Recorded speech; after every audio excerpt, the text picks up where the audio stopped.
Welcome to the 40K Shop Talk podcast, broadcasting live from the Manufactorum. I'm your host, Austin, joined with my co-host, Rob.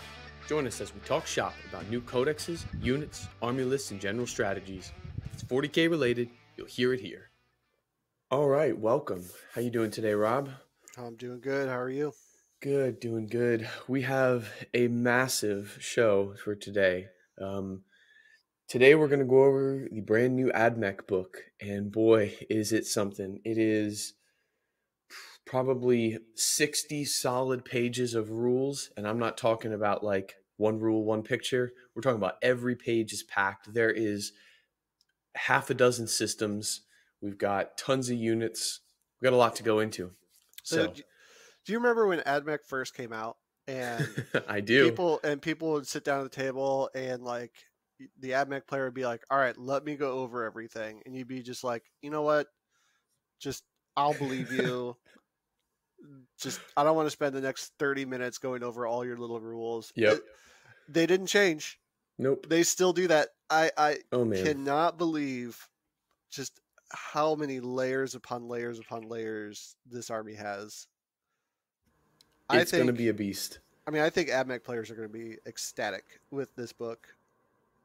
Yeah, I think if there's ever a good summation of all the things they've learned over the years, this book is it. There are ways to play them, out of the box, super quick and dirty.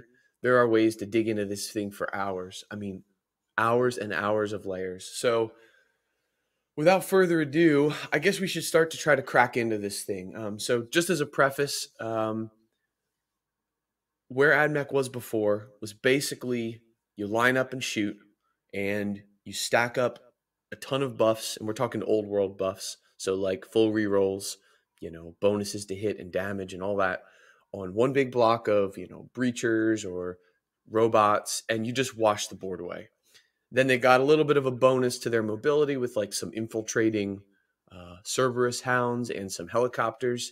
And that was pretty much it, and that's where we stood. I don't know where they were tournament scene because of everything going on. I don't know how many people actually got to take them, but I know I did play against them in some local league stuff, and they're just as scary as they were, a year ago. So they never lost any power, and I think finally this book puts them in check. However, if you know what you're doing, there are a lot of, I don't want to say loopholes, but there's a lot of loopholes here. You can break a lot of stuff. So let's get into it. Okay. So I want to actually start by looking at a few of the key units first, because it'll make sense when we talk about some of the advanced rules here to have these things in mind. So the first thing I want to look at is I want to go to the old scary unit, which is the giant robots, the Castellan robots. And this is your typical, 1950s looking TV screen faced robots, big hulking machines. So most importantly, this book got the treatment where you have to respect the core keyword now, which these robots do not have. So the old trick was give these guys a bunch of rerolls and bonuses. Out of the gate, that stuff is gone. We'll come back to that, of course. Everything has a caveat. There's like 10 asterisks after everything we're going to say in this book. But right out the gate, these guys do not have core. So something important to think about is they are vehicles. That's very important. They're not infantry. They are Cult Mechanicus, and they're not core. So everything in the book is either Cult Mechanicus or Skitarii. Most of the time, you can tell by just looking at stuff. Anything with like little spindly bits or wires hanging out, that stuff's all Skitarii. And anything that looks sort of like alien is Mechanicus. So from there, these guys, these robots, right, you get a unit of 2 to 6. That's all the same. They still hit on 4s. They still have a 3-up save. You can do cool stuff with their shields where they reflect damage, or where they get an increased save against damage. But most importantly, their guns, right? They're phosphor blasters before. These things are all 3-shot weapons, strength 6, -2, 1 damage. That's the gun you take 3 of. So every robot had 9 shots. Now before, like I said, you're buffing these guys because they're core, so they're not core. So leave all that baggage and all that previous experience aside. We'll come back to these guys later, but the Castellan robots are not core, although their stat line didn't really change. And the same goes for the troop unit for the breachers and destroyers. Again, these where you took giant blocks of these and they just got endless amounts of buffs. They are not core. Also, the Cataphron breachers and destroyers used to be infantry. They're not infantry anymore, so you can't walk through walls and stuff. They're bikers now. Now they do have some caveats to that with how they can move through walls and girders and chains and foliage, and they call it a bunch of stuff. So they got the ability to move like infantry back, but they aren't actually infantry, which again is important for some other rules here. Okay, so that's the big unit change stuff. Got that out of the way. Now we can start diving into any of the rules. Is there a place you wanted to start? If not, I can jump into something. No, go ahead.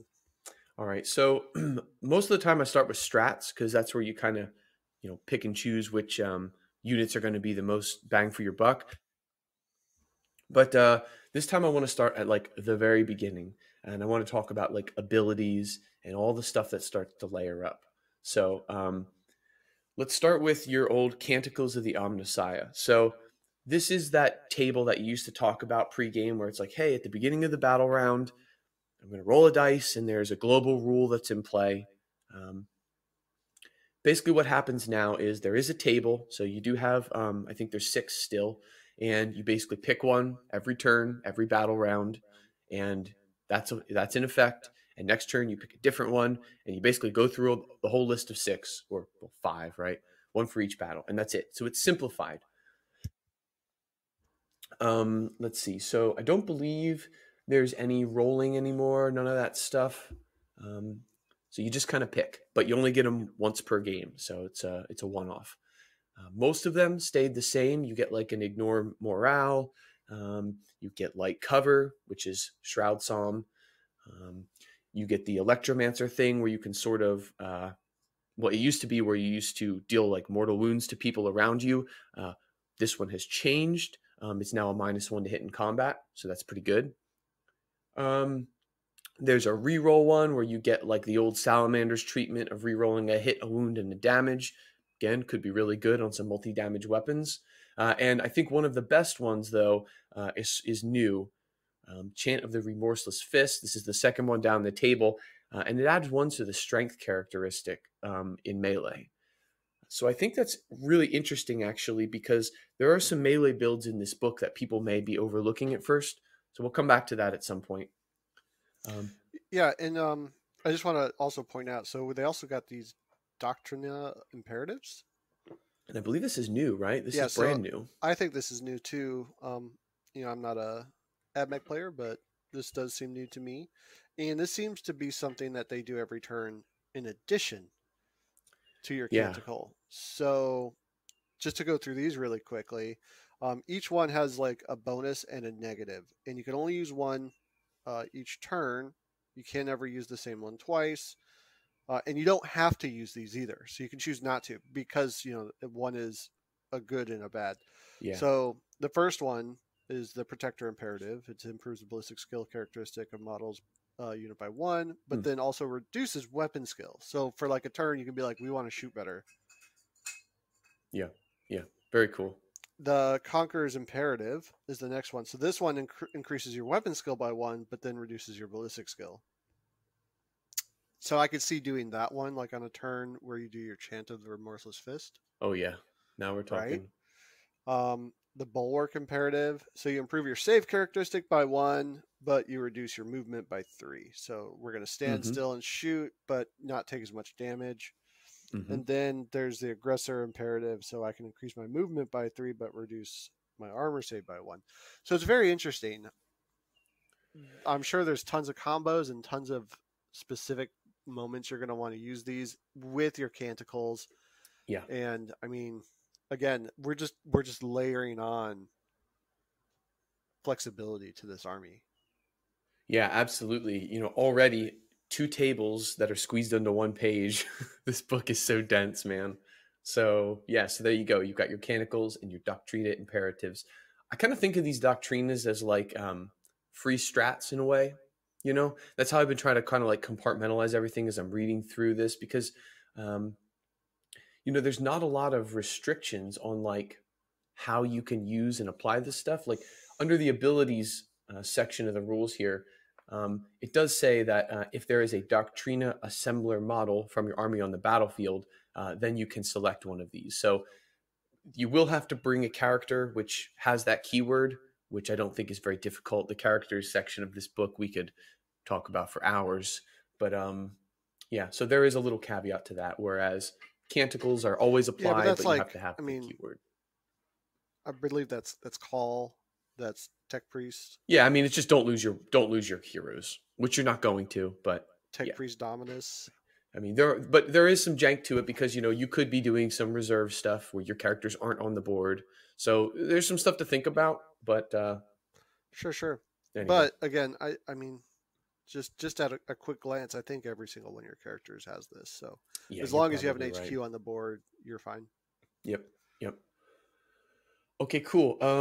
So I don't want to run through all of the characters, but there's a lot of important character stuff in this book. We talked about layers earlier. Man, the characters have tons of layers. So we'll touch on a few things now before we get to their rules. Like there are a couple key characters that people used before. Obviously, Call.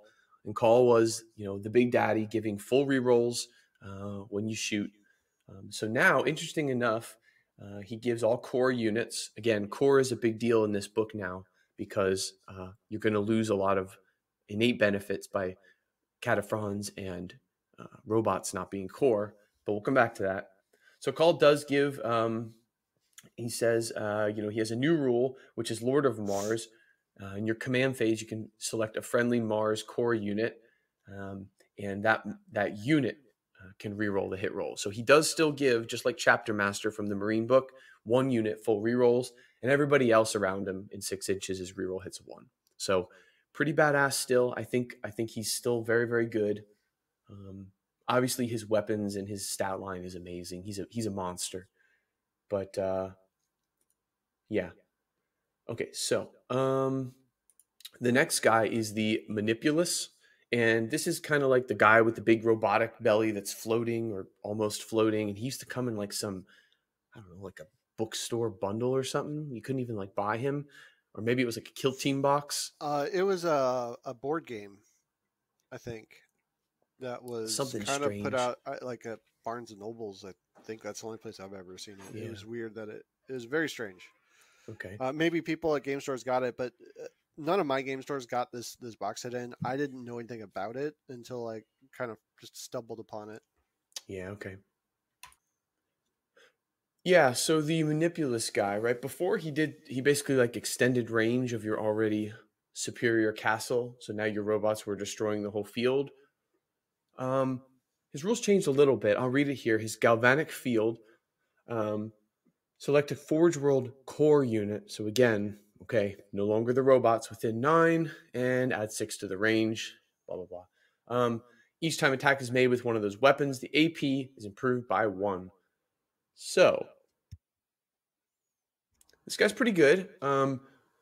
Really have to pay attention to the core keyword. So, I don't know. I mean, I really think people are going to have to get creative and not just rely on a castle of robots anymore. Oh, yeah. Definitely.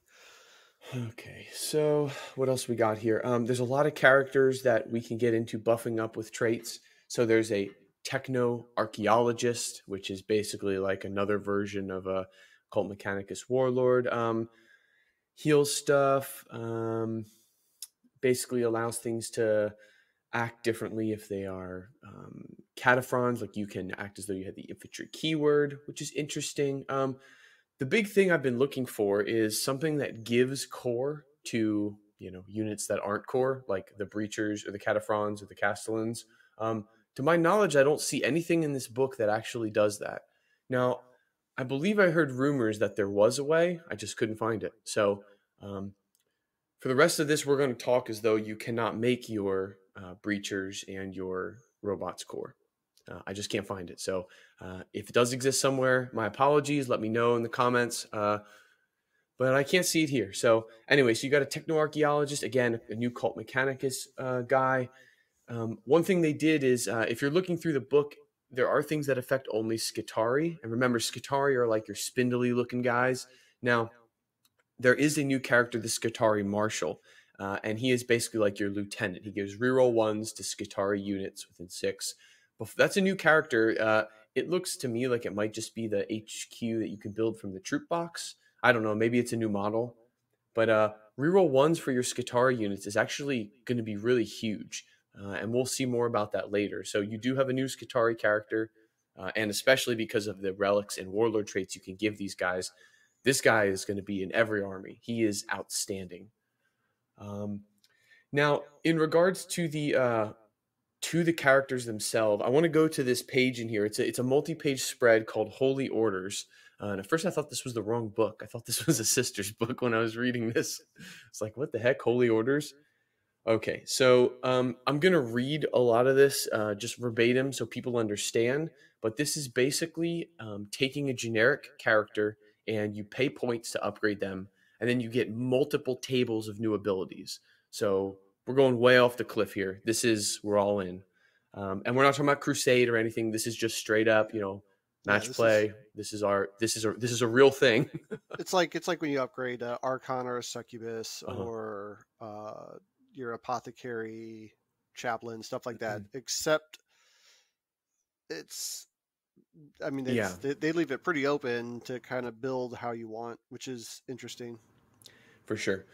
Okay, so you're going to pay points or power level, however you do, to upgrade these guys. And there are 4 holy orders, again, that you can apply to anything with the tech priest keyword. So I'm pretty sure all of the stuff I was just talking about has that tech priest keyword. So like your Manipulus and Dominus, everything does. That's just like their keyword. So all those guys, we're just talking about the lieutenant guy for Skitarii, they can all take these. So you pay points, and this is not a hierarchical thing. There are 4 tiers of holy orders you can upgrade to. They're mutually exclusive, but it's not a hierarchy. So Genitors, 25 points. Logi, 35 points. Magi, 30 points. And Artisans, 25. And we'll go through what each of those do. So now, when you purchase that for a character, you get this table of abilities. Let's see. So the Genitors, there is an initial and an advanced part. So there's 2 separate rules here. You start in initial, and basically you can declare switching to the next one, and then in the next turn you'll get it.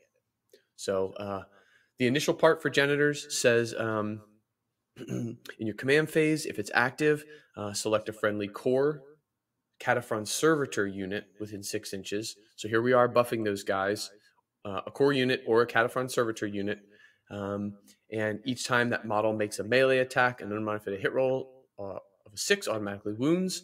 Okay, not huge. Breachers are okay in combat. However, let's roll on to the advanced part. So maybe turn 1, you sit there and you say, next turn I'm going to advanced.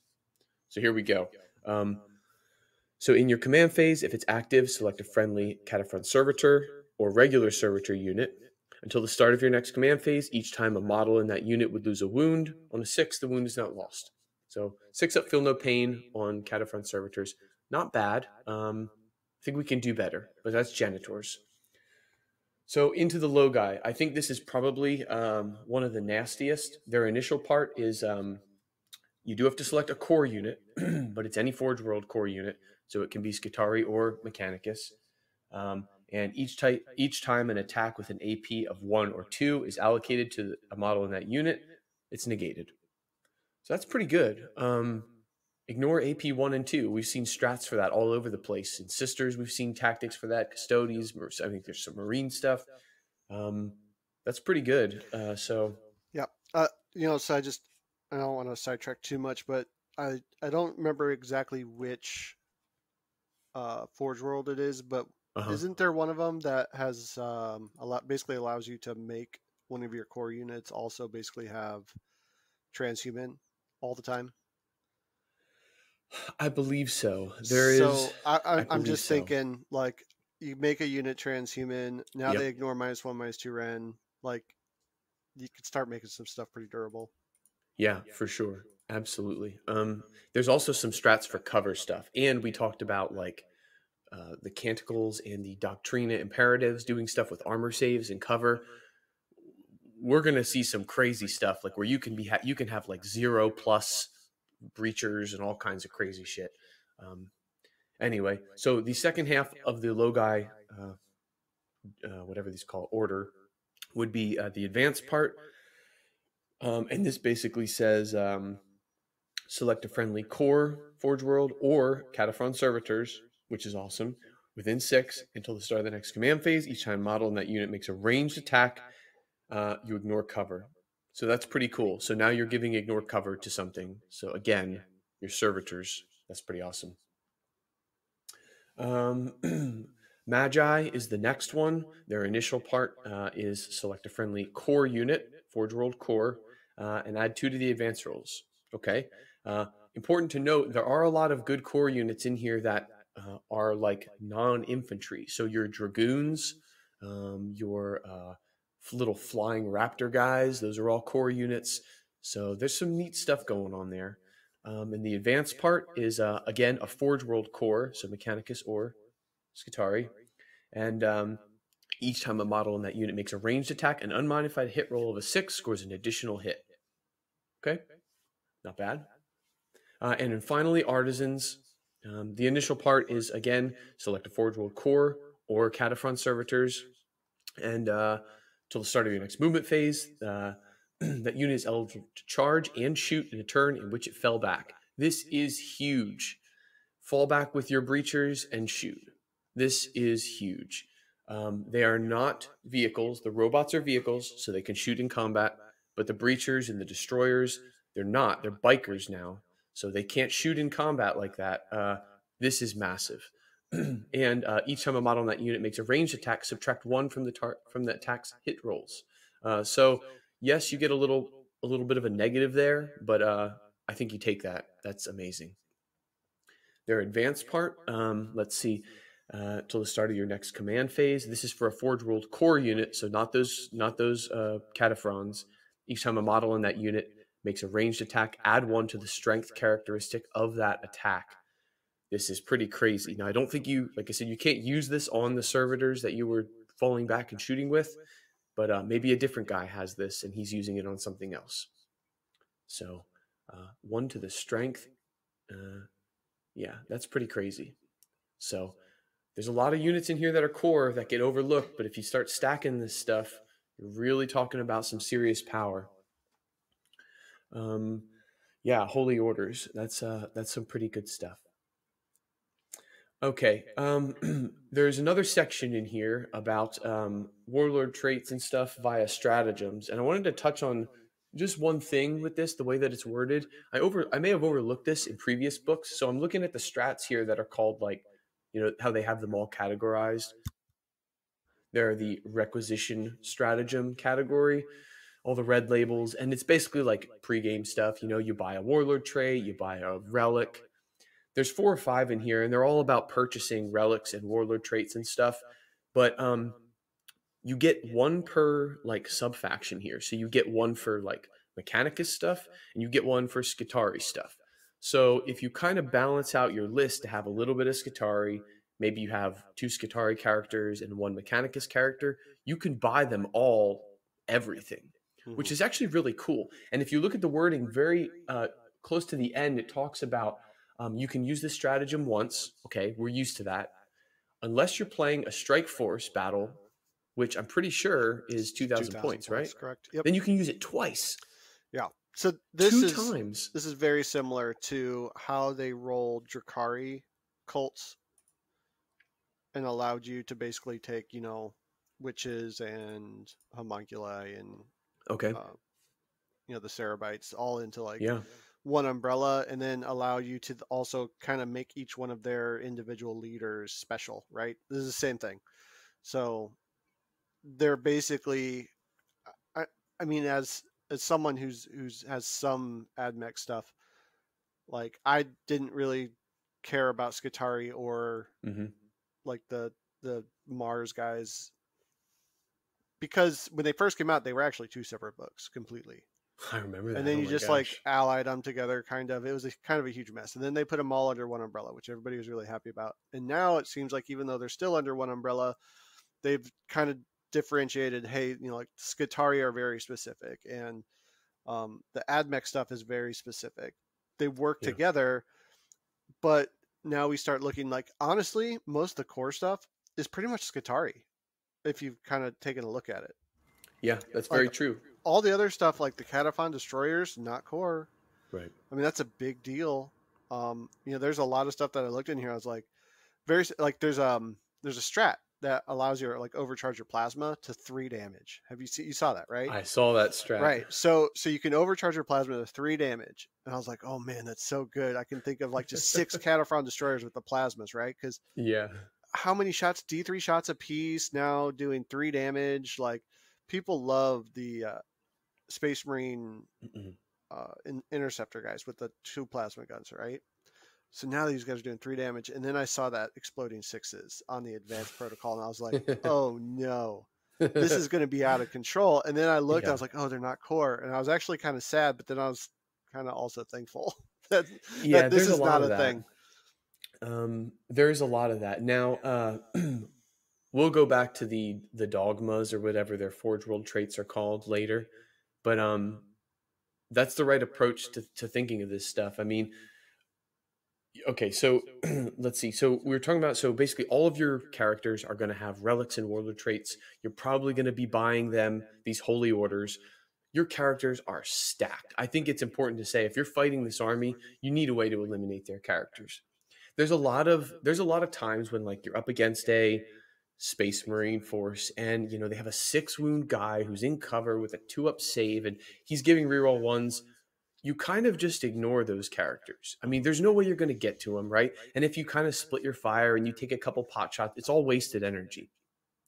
In this book, the amount of buffs and synergy that these guys are dishing out, I don't think you can afford to ignore them anymore. I really don't. This might be the first army I've really felt like that about.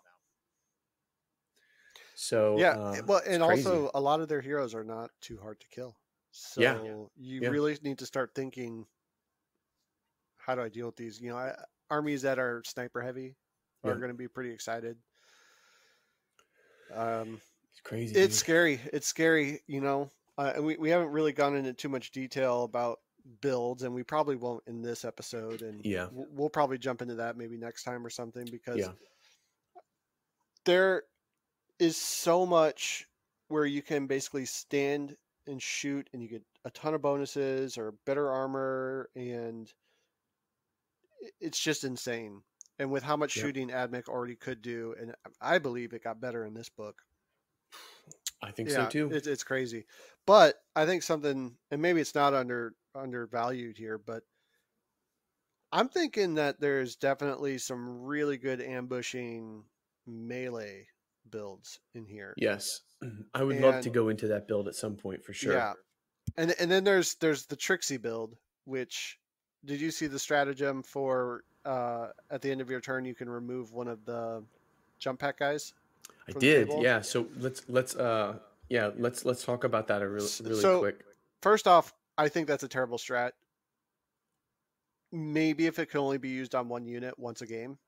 Like, there's got to be something that happens here, because as it stands right now, you build a unit of the jump pack guys with the flamers, and then just every turn you drop them in, you flamethrower 1 CP, take them off. Drop them in, flamethrower, take them off. And your opponent can't do anything to stop it unless they have something that can trigger when they deep strike in, like an Auspex or something.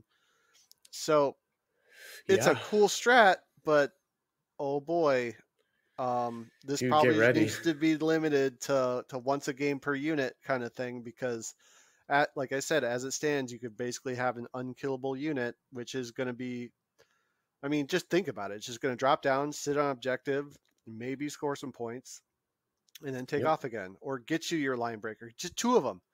And then you get line breaker, and then if somehow one dies, you still have the second one to sit there and help with line breaker. Like, oh yeah. Oh geez. It's crazy. There is and they're core, right? So they're going to get passive buffs for wherever they land. Right. There is I'm trying to find it here. I can't remember exactly where it is. But there is another strat in here for for those fly guys. I know there's like some Hammer of Wrath type stuff, but anyway, it'll come back to me when I get there. But I wanted to look at some of the what do you call it? Equipment or not equipment? Relic stuff real quick, because we talked about everybody taking everything. So you're going to get, half a dozen relics and warlord traits on top of all the other passive stuff. But there's some really interesting stuff in here. I wanted to talk about the Omniscient Mask. And it's a relic that gives a 6-inch aura, and it's for Skitarii core units. Okay, but each time they make a melee attack, an unmodified hit roll of a 6 scores 1 additional hit. There's definitely something going on here with melee. We've talked about and I don't know if it's these Terrax flying guys. I don't know exactly what does it yet, but maybe it's just your regular dudes with rifles that are giving guys a -1 toughness. Like, I don't know what it is. I mean, you got the -1 toughness. You get the +1 strength. I think there's another canticle that you pointed out for another +1 strength. There's hitting on +1. There's assassination protocol stratagem for like an extra attack. I think it is like there's just so many things in here that I think you could take a very mediocre unit and just if you want in a single turn, just turn it up to 11 and just dunk on something and without your opponent expecting it. Now, who knows? Maybe this is just like I don't know if the horseman riders are core or the dogs. Yeah, like, they are. Yep. So there's maybe that's what you use it on. Maybe you use it on the cool Skitarii with the I don't know, the shock sticks or the electro guys. Yep. Yeah, yep. like there's so many interesting things of units that people basically just shied away from that I think with just give me some more time with the book, right? Because I just got my hands on it yesterday. Right. But with some more time, I think there's just some really crazy, on top of all the shooting that they're doing and stand-in shooting, I think you can really bring in some infiltrators or something. Or like you said, maybe it's just the core units that can pack a punch, like catching, the witch squad off foot. Like, oh, they're just a bunch of dudes with arc rifles. Who cares? Oh, wait, they just charged me and wiped me out. Yep. The more I'm seeing with these new codexes, the more I'm loving where the game's at. Absolutely. I don't know. At this point, I'm so upside down with what's overpowered, what's not, what's broken, what's not. I feel like I could bring Mortarion back to games and not feel bad about it, because the stuff I'm seeing with the shooting in this book seems like you could probably handle Mortarion in a turn or two. Drakari can handle them. Drakari itself, I think this is going to be a hard fight for Drakari with all their shots that they do. I mean, yeah, man.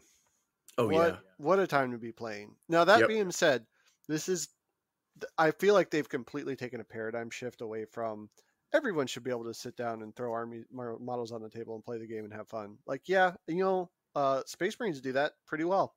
You just throw the unit down, it does what it does, and go for it. But man, the synergies with Death Guard, I'm not a huge Dark Angel player, but I know they got a bunch of synergies. Blood Angels kind of do their thing. Yeah.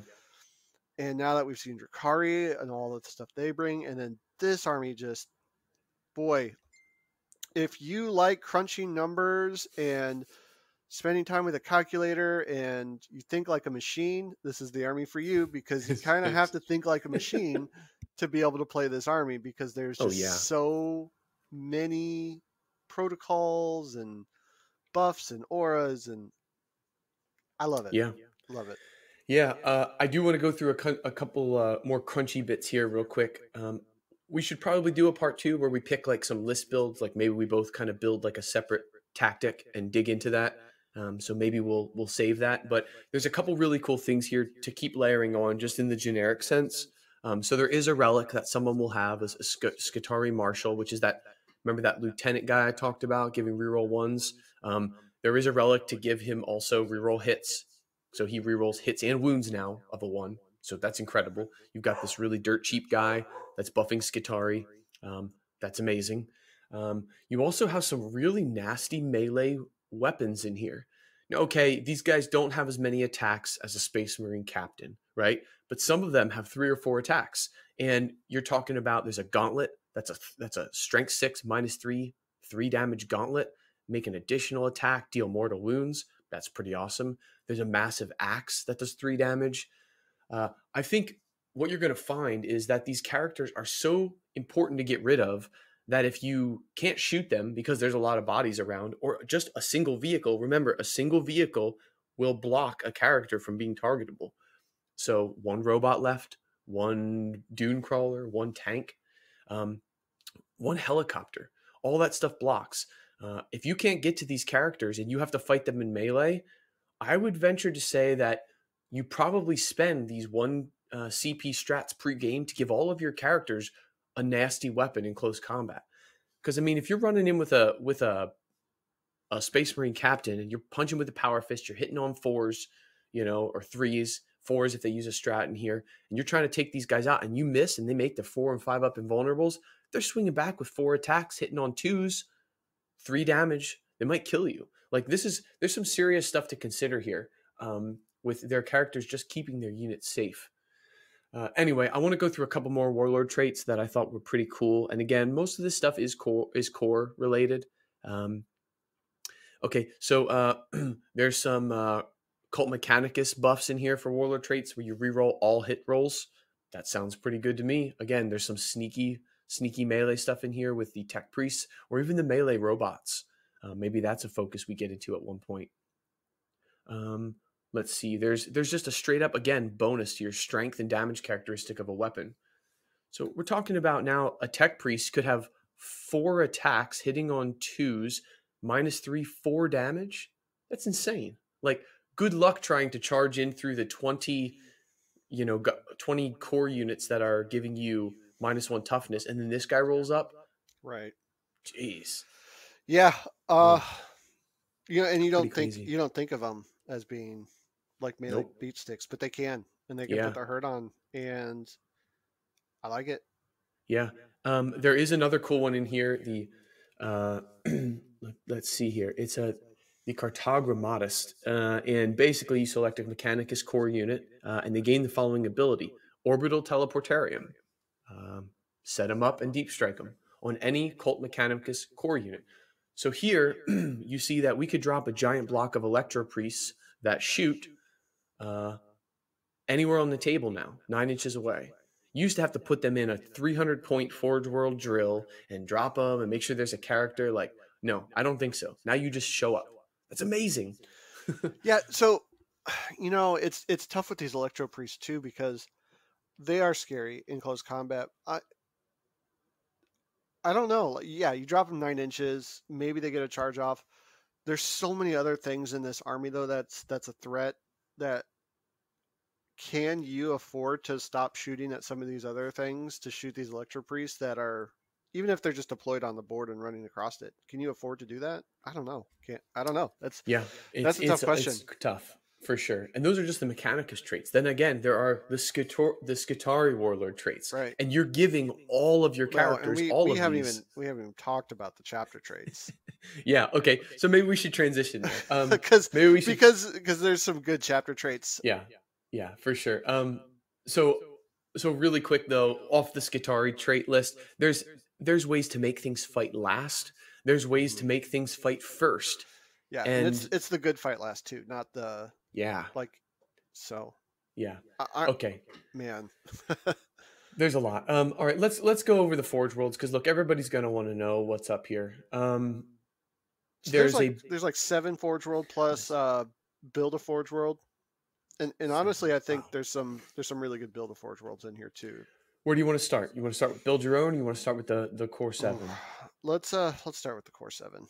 All right, start at the top then. Let's do it. All right. So good old Mars. This is the one everybody knows. We're not going to go into all the little bits of each one, but their strat is worth touching on, obviously. This was the notorious Mortal Wound strat. It is the same. It's 1 CP, 2 CP for a big unit, so like big robots and stuff. And basically on a 6 to wound, you still inflict 1 mortal wound, but now they capped it at 6 total.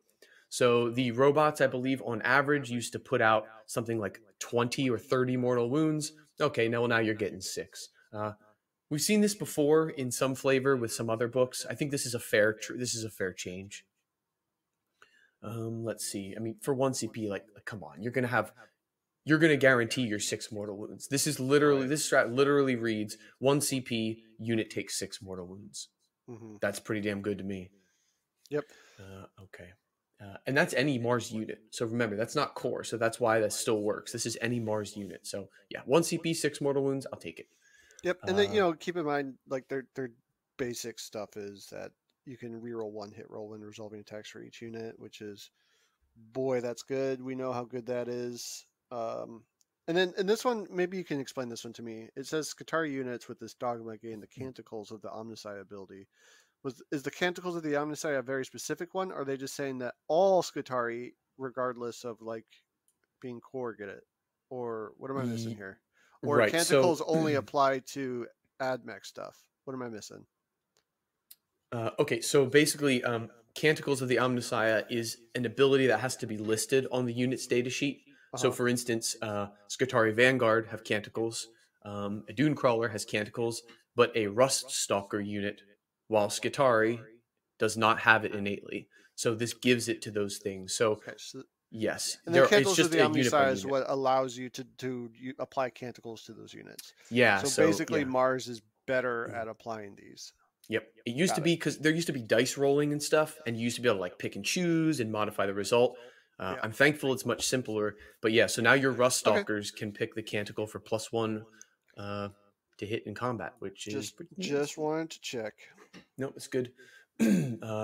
Lucius is the next one. This is like your deep striking chapter. This is the one I was talking about with the Warlord Luminant Blessing. So in your command phase, select 1 Lucius core unit within 9 inches of the Warlord until the core unit. Remember, till the start of your next command phase, each time an attack is made against that unit, an unmodified wound roll of 1 to 3, that attack fails, irrespectively of abilities or weapons. I love this. Now, there may or may not be the perfect unit to put this on, but what's the toughness of the Talking about the breachers, or the robot? Or the... Well, no, so those aren't core, so you can't use aren't core, right. Right. So, just like your regular Skitarii, I believe, most is toughness 3. There are some toughness 4 units, like the dogs and such. So the reason though that I like this so much is because, when you use this on Space Marines, it's good, right? Mm-hmm. But now doing it on toughness 3 stuff that most things are wounding on 3s anyway. Oh yeah. I mean, you're really amping up the durability of these units, and it's free. Like, it's free. It's basically a free transhuman every turn to one of your units, and this could be huge if you're sitting there trying to hold. You need to make sure you need to hold an objective. You could use it. I think these guys are pretty cool. Yep, I think so too. And your character is always going to be near stuff. You're going to have redundant piles of infantry. And we looked at strats before, and I don't know if we called it out, but there's a strat to give, just like we saw in the Drukhari book, we were talking about warriors just sitting on an objective. Like, there's +1 cover save. So you could be in light cover getting a +2. You're now on a 2-up armor. And then there are going to be other things that reduce. Remember, we saw reduce the AP 1 and 2. You could be sitting with a unit of T3 guys. You could be wounding them on 4s. They could have a 1-up armor save and negating AP 1 and 2. Like, you can pick and choose to make things survive for sure. Yeah, and this some of the other stuff that these guys do, so they seem to be, they ignore 1 armor if your AP is 1, or they get +1 to their armor if your AP is 1. 3 inches to their range characteristics, which is always good. Interesting though, they have a lot of redeployment stuff going on, which could be good. Yeah, it's tricky because you don't think of Admech as being very mobile, but with the introduction of a lot of these new units and picking a Forge World like this and that strat we saw to deep strike a Mechanicus unit, you could really flip the script on somebody. I love the Solar Flare ability though.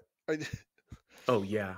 You want to read that out basically, or summarize it for us? I mean, so I want to read the flavor text. The Solar Flare is a unique Lucius invention, a personal teleportation device that causes the bearer to burst from a warp and a flashing of blinding light. I liked, I don't know, maybe it's the Dragon Ball Z fan in me, but Solar Flare, and I can just see this general being like, Solar Flare, and it's really bright, your guys disappear, and then the enemy's looking around, where'd they go? And it's like, oh, they're over here. Oh god, seriously? God. Okay, all right, sure, it's cool. So what the hell does it do? Tell us what it does. You and a core unit, you can basically remove from the field and just teleport anywhere on the board 9 inches away from an enemy unit. That's and then you just have to be within 6 inches of each other. So, Yep. I mean, what is the Necrons that they do? They do the same thing. Yeah, some sort of It's some the teleport cloak thing. or whatever. Yeah. The nightmare Pulls a cloak. unit to it. Deathwatch Yeah, is yeah, something similar. yeah. It's a common thing. But it's cool. I'm glad they have it. I think this Forge world is interesting. I don't know if it's the best one, but Yeah. it definitely brings things that I think are tactically sound. And Yeah. I even it's not. Yeah, what these guys do is interesting. They're durable. I like defensive games personally. Yeah. So I like that these guys can get tough. They also, like I said, they have a CP, so you can use a stratagem before battle when you're declaring your when you're declaring reserves and transportation setup. Select one Lucius unit from your army. You can set this unit up in the teleportarium instead of setting up on the battlefield. If you do so, the reinforcement step. And when you're moving phases, you can set up the unit anywhere within the battlefield more than 9 inches away from enemy model. So basically, you can just like teleport down. Yep. Again, kind of unexpected for Admech, so this is very cool. So very, very cool. Again, and this is kind of also harking back to what we were talking about. Like, I'm starting to think like melee builds. 9-inch charges aren't great. I haven't dug super deep to see what kind of additions to chargings they can build around. I don't think they have many, but there are some. There's some rerolls, but yeah. I mean, we all know fishing for a 9, but I don't think that's the point. I think, like you said before, the point is if you're going to do something like that, we may get into it later with a melee build version of an episode or something, but you have so many threats that, like, look, one of them's going to make it, and then the others can't be ignored, and you're going to have a problem removing them. So it's okay if you take and 2 plus, turns. They're going to be backed up by guns, lots and lots of guns. Guns. Yep. All right, moving on. Okay, cool. This is my favorite. I believe it's pronounced Agrippina. I don't know. It doesn't matter. So Agrippina, these guys are the staunch defenders. You can imagine they're like the knightly. I imagine them as like the knightly household, like with their version of cavalry and defense. I love these guys because for 1 CP, you can take a Cataphron Servitor unit and you can give them +1 toughness. That puts them at T6, which I think is really interesting for a bunch of reasons. I think there's a lot of really good strength 5 weaponry still. I think there's even a lot of really good strength 6 weaponry. So negating that I think is pretty cool. And again, you can use it twice in a strike force battle, so 2,000 point game. So that's pretty cool. You can give your Cataphrons +1 toughness. The other cool thing about this is their eye of, I believe it's supposed to be 11 Lexum. I don't know. But anyway, it's an aura, and again, you can buff the Cataphrons that are around you within 6 inches, and each time a model in that unit makes an attack that targets a selected vehicle, you can reroll the wound roll. Reroll wounds around you against a vehicle. That's pretty cool. So you pick something 18 inches away, you say, hey, that knight or that tank this turn, and you can use this every single turn. So you literally target a vehicle, everything gets reroll wounds against it if they're close to you. Pretty badass. These guys are cool. So again, it's core units or those servitors. So I think the breachers and stuff still have play, and I think this might be the dogma for them. Anyway, so that's kind of cool. Move on to Graia. Yeah, so these guys are kind of interesting. Probably one of my least favorite, though, to be honest. So basically, if you take a combat attrition test, you automatically pass, which I don't know.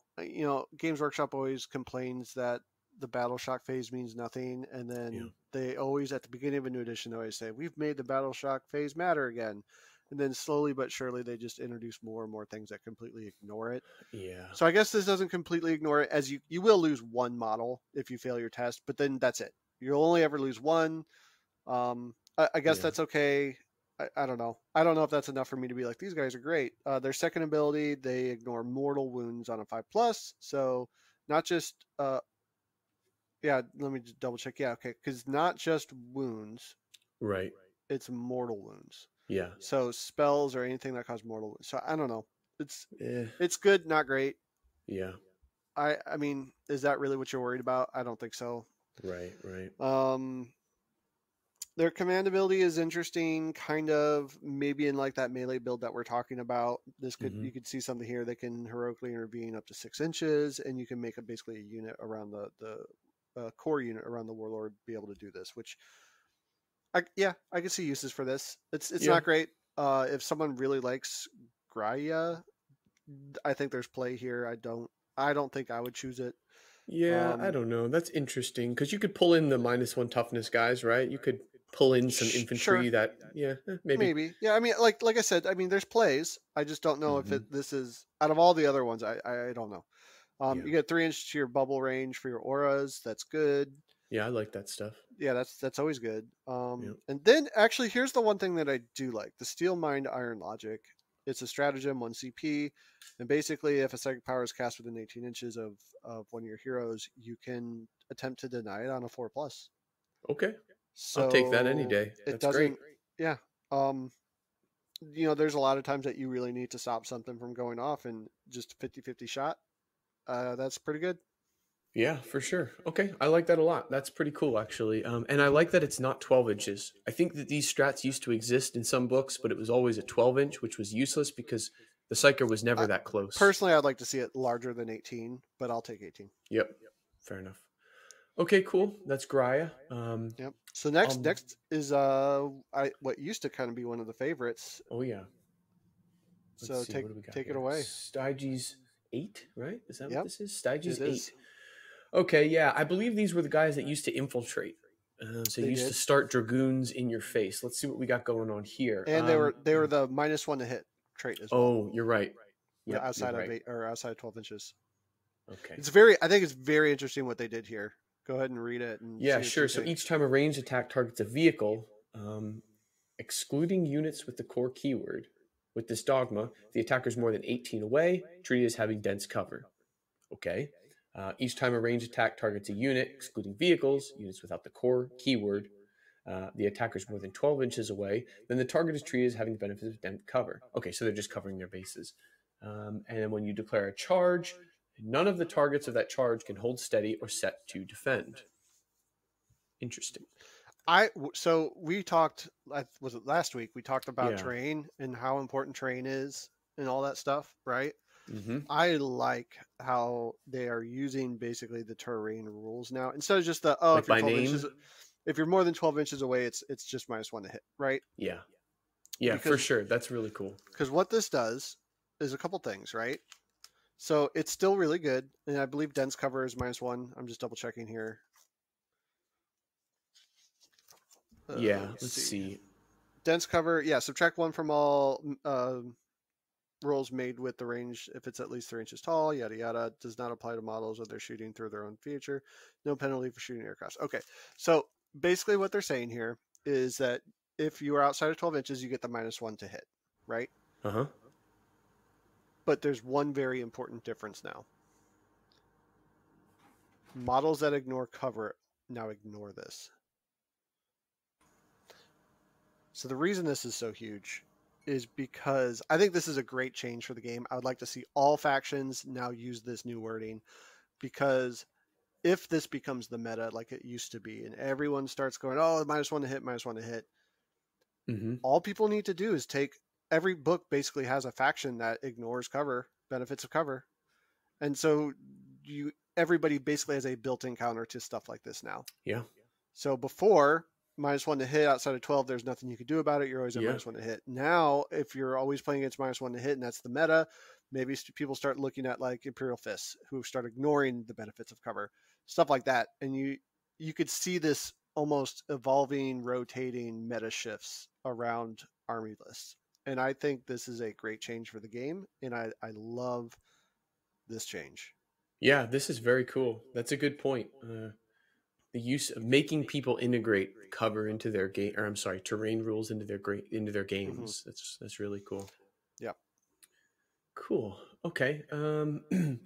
Let's see. What's their strat like here? So basically, you set up a unit, anywhere in the battlefield, 9 inches away. Okay, cool. So they can still quote unquote infiltrate a core infantry unit. Not great. However, it does call out infantry, so you can't. Even though the dragoons are core, they're not infantry. But that's fine. I mean, you can still start something on an objective. start an action turn 1, start claiming a point turn 1. That actually forces the opponent to take 2 objectives in their first turn if they want to hold more. So we've seen this with infiltrators in the Space Marine book. It's still a very strong concept, especially if you can put them somewhere within range of an objective and not visible. So there's some play there. I don't believe it's limited to 1 use. So technically, you could keep paying to use this, put 3 or 4 units on objectives. So that's pretty cool. All right, that's enough Styges. Now we'll talk about Ryza. You want to take these guys away? I do, because to me, again, so this is, I think, my favorite one in the book right now. And this is because I really want to do something with melee builds here. So their dogma is the red and cog and claw. So they basically get the Space Marines Angels of Death rule. So anytime in the melee attack phase, if you performed a heroic intervention or was charged, you get +1 to your attack rolls. +1 attacks. Wait, no. +1 to wound rolls. I thought it was +1 attack. Oh, to the attacks wound roll. Right. Oh my. So this is actually better than I thought it was. Oh man. So now you're thinking, okay, so we have ways to like add strength to them. You could probably easily get your unit to be above your opponent's toughness. Oh yeah. So you're hitting on 3s. Now this almost just makes it 2s to wound. Mm-hmm. Oh boy, I think that's better than +1 attack personally, but we'll see. Add 1 to charge rolls for units with this dogma. So there it is. So if we are with a 9, now we just need an 8-inch charge. Yep. At the start of the Warlord trait here is at the start of your fight phase, select 1 friendly Ryza core unit within 6 inches of the Warlord until the start of the next fight phase. Each time a model in this unit makes a melee attack, the armor penetration characteristic is improved by 1. And we know how good that is. Wow. So, that is savage. And this isn't even a 6. Oh my god, this isn't even like a 6 to wound is 1 AP. This is just straight up. Straight up. Oh yeah. Ryza core units within 6 of this guy. And not even wholly within, which is important. What a mess. That's amazing. Let's see here. The weapon that he takes, I don't know. I mean, it's good. I don't, whatever. I don't care personally. Yeah, you're going to take buffing relics. Yeah, sure. I think so. I mean, it's a strong gun. Don't get me wrong. I just don't know if I care. That's fair. Maybe I'm one of those lieutenants or something like that. I'm not sure. I'd have to look exactly what connection. This goes on to Dominus, I think. And Dominus is like your reroll 1s guy, but yeah, you definitely want him buffing then. Yeah. Their stratagem, Plasma Specialist. I like this one a lot. Use this stratagem in your shooting phase when a Ryza unit is selected to shoot until the end of that phase. Each time a model in that unit makes an attack with a plasma weapon, add 1 to the damage.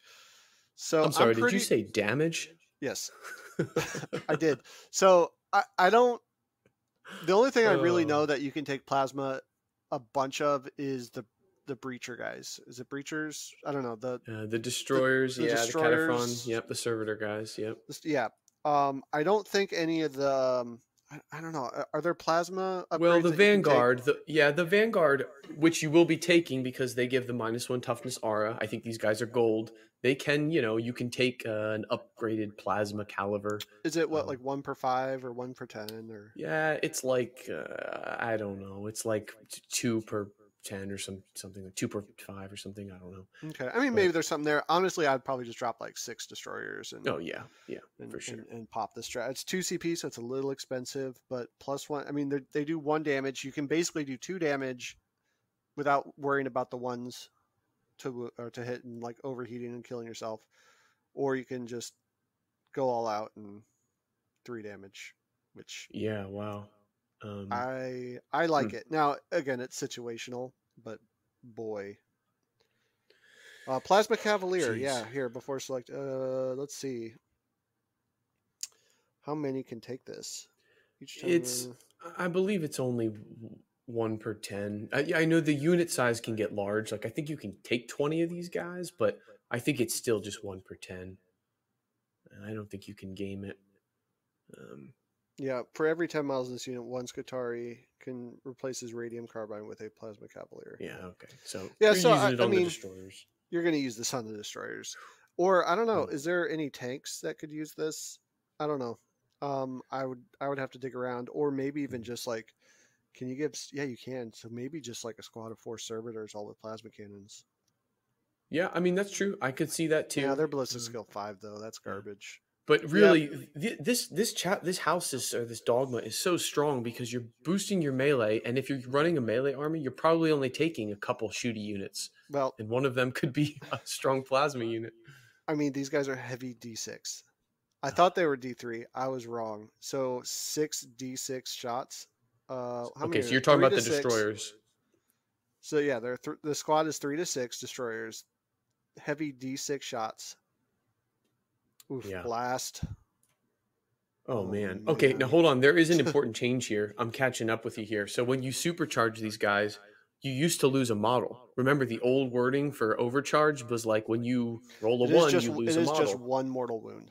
These guys have 3 wounds apiece. Yeah. So I would have a squad of 6 of these guys. Oh yeah, for sure. And their troop, so why not? And then you have your melee guys. This is what I'm saying. Like, I have superior firepower backed up with some weird close combat thing. And so, spoiler, I'm probably going to be, the list I'm going to build is probably going to be based off of these guys for sure. All right. Well, we'll pause it there on that list until we come back. I think we should do a follow-up episode. I'd like to build some lists. I think we should too. Yeah. So let's just finish up the. Oh yeah, we got one more. You're right. Yeah, and then we have the custom. So yeah. Okay, let's move on to these guys. This is Metallica. This is your fast chapter. So you're running, you're advancing and shooting without penalty, and you're moving and firing heavy as though you weren't. That's pretty much the summation here.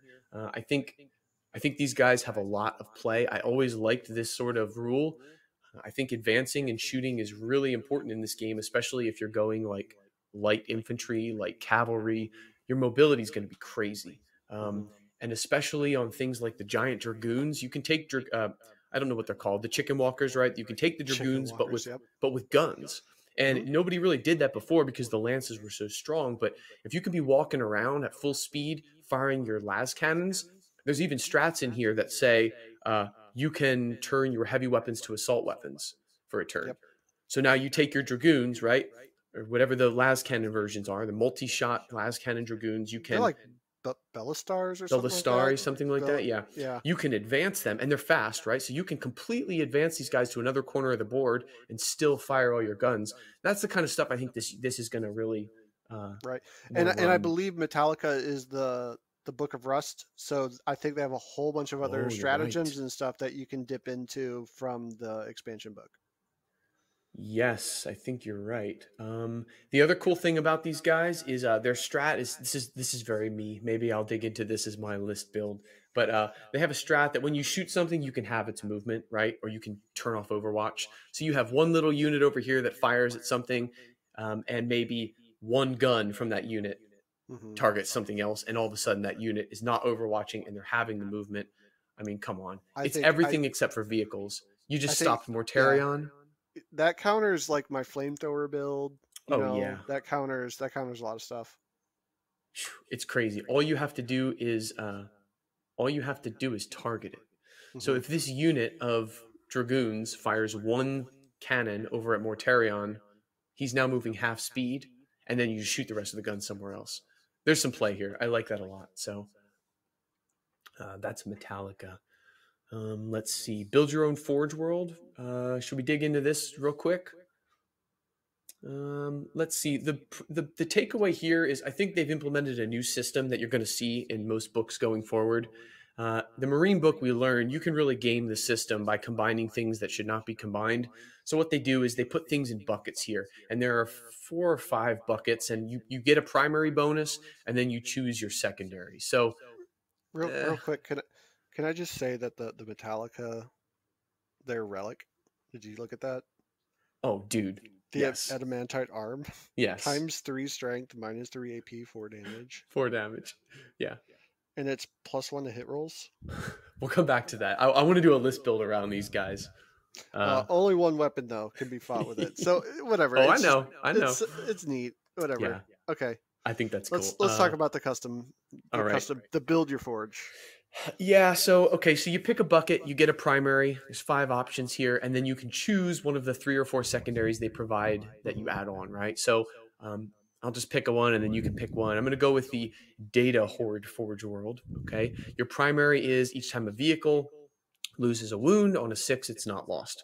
Okay, that's pretty cool. That's your primary, and then you can pick from one of 3 secondaries. You can add 2 inches to the move of dune crawlers or servitors. Let's see, you can auto heal a wound basically, or double the amount of wounds on your table. And you can, at each time a model with a dogma makes a ranged attack with a cognus weapon, if you target a unit within half range, you can reroll the hit roll. So I think that's pretty cool. I could see you taking like a nice little Manipul of 3 dune crawlers and picking this because it's really fluffy, and they're Skitarii, so they're getting bonuses, and now they're rerolling hit rolls, and feel no pain on a 6.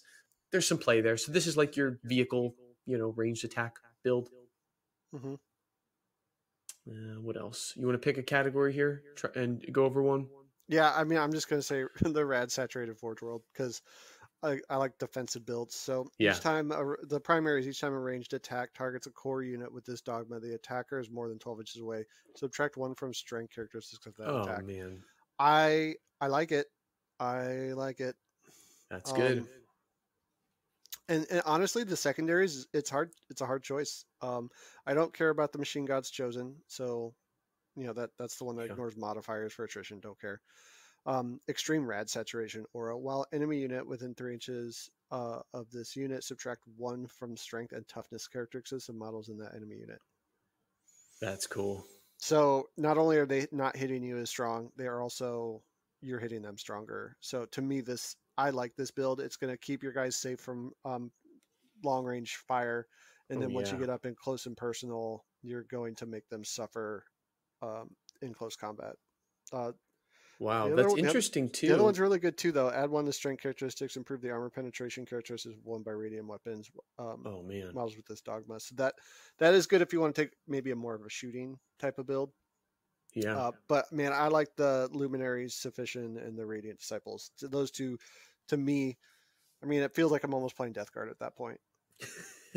That's interesting that it's not, like less than an inch. Because if you look at the infantry guys that give -1 toughness, I'm pretty sure you have to basically be in combat. This is just 3 inches, so you could be a little bit farther back and still sort of bleed that -1 toughness and shoot in. So that's really cool.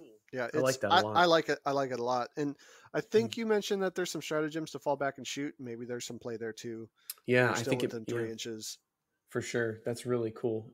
Okay, I'm going to go to the next page here for one. I'm going to look at the reignited Forge World build your own trait. The primary is each time a core model makes a ranged attack, a modified wound roll of a 6 is an extra AP. Okay, pretty standard. That's your Storm of Fire or whatever. We've seen that in every book. But the secondaries are kind of interesting. Okay, so I'm going to look at the engineered nanophages. Each time a melee attack by a model is allocated, let's see, to something with a 3+ save or better, the AP characteristic of the attack is improved by 1. So that's kind of cool. You're taking melee saves of things from a 3+ down to a 4+. I think that's really interesting if you start to look at some of the AP bonuses that units got in this book, especially melee units. Mm-hmm. That's pretty cool.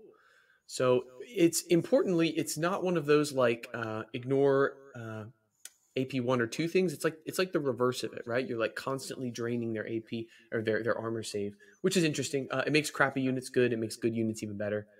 And importantly, it doesn't call out non-vehicles. So you could be going up against a vehicle, and now all of a sudden its 3+ save is a 4+ save. I think we're starting to really make a difference there. So these guys are interesting. There's a secondary that's a permanent 3-inch buff to all of your aura abilities, which I think is really cool because that's a warlord trait you buy, right? So all your characters have 3 inches. That's pretty cool. And then finally, their last secondary you can pick from is each time an enemy model makes a melee attack against a unit with this dogma.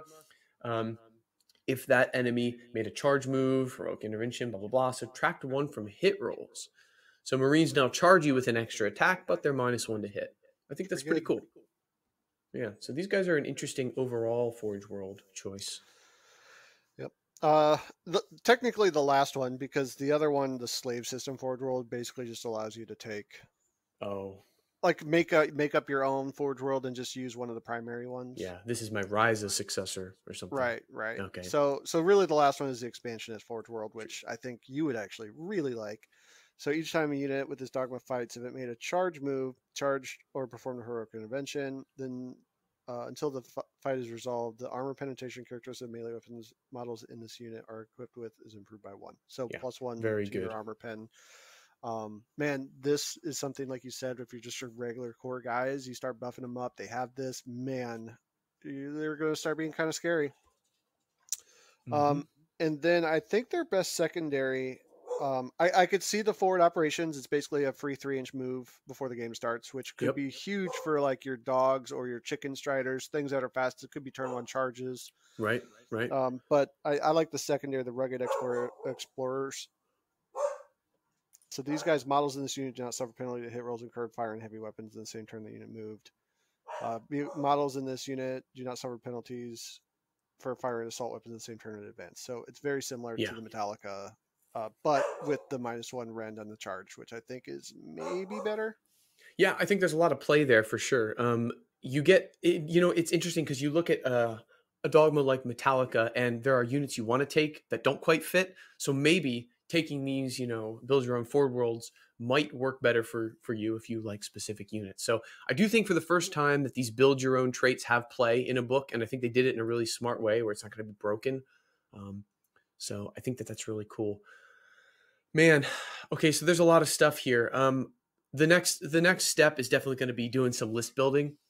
So unless there's anything else you want to really touch on at a high level, maybe we kind of do a follow-up episode where we really dig deep into a couple units and put together like the core of some lists. Yeah, I mean, I think that's the plan because there's just so much here. We could probably do a whole nother hour just going through just rules themselves. But I'm assuming everybody's going to have their hands on this or at least be able to look it up. So I think we gave you kind of the gist, some of our ideas, some of our initial thoughts after looking at the codex. And I think the next step is let's put some lists together and talk about them and see where we're at. Cool. All right, cool. Well, we'll leave it there. Part 2 coming up next week. We'll dig into the guts of the units and how we're going to break stuff. All right. Thanks for watching. All right. Thanks for listening.